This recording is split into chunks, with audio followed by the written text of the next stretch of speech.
আসসালামাইকুম। আজকে রান্না হচ্ছে ইলিশ মাছ দিয়ে কচুরমুখী। সেই বড় বড় মাছের পিস, ডিমালা। এই যে দেখছেন, ডিমালা ইলিশ।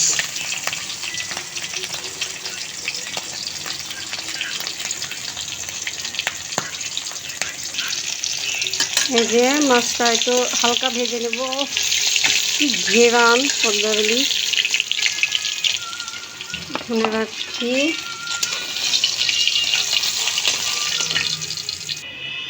দেখেন কি সুন্দর লাগছে। এবার দিয়ে দেব পেঁয়াজ। মাছের তেলেই বেশি করে পেঁয়াজ দিলাম, আদা দিয়ে দিলাম একটু। রসুনটা দিব না, রসুনটা দিলাম মাছের ঘেরানটা চলে যাবে।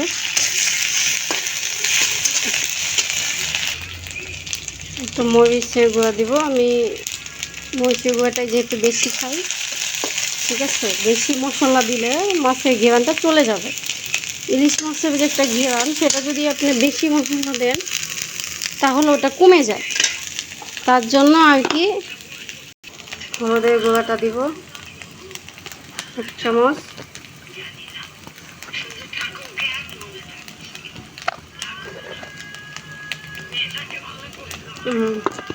এখন একটু পানি দিয়ে দিব। পানি দিয়ে মশলাটা কষাবো।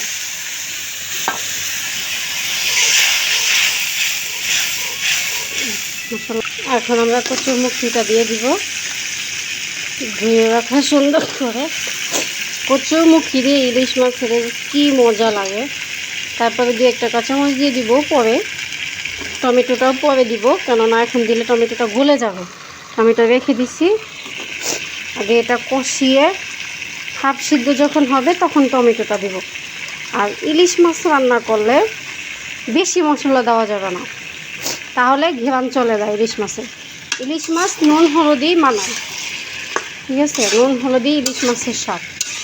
যদি মনে করেন অনেক মশলা দেন তাহলে ঘেরান চলে যায়। আমি শুধু একটু মশলা দেওয়া হয়েছে ওই আদাটা, যাতে এই কচুরমুখির জন্য। আদাটাই আপনি ইলিশ মাছে ঘেরান যাবে না।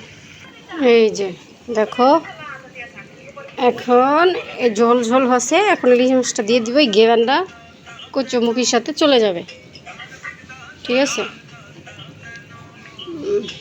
তেলটা দিয়ে দিলাম। তারপর একটু জিরা গুঁড়া দিয়ে দেব। আগে টমেটোটা দিয়ে দিব।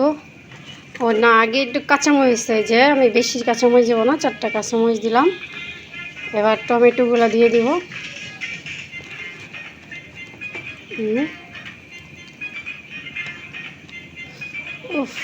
আমার তো মনে করেন এখনই খিদা লেগে গেছে। কচুরমুখির সাথে ইলিশ মাছ, তা ভাবা যায় কত স্বাদ। একটু জিরা দিয়ে দিলাম।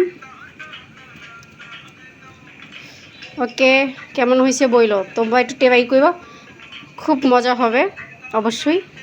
সবাই ভালো থেকো বন্ধুরা, আসসালামু আলাইকুম। এটা আমার আজকে শুক্রবারে রান্না।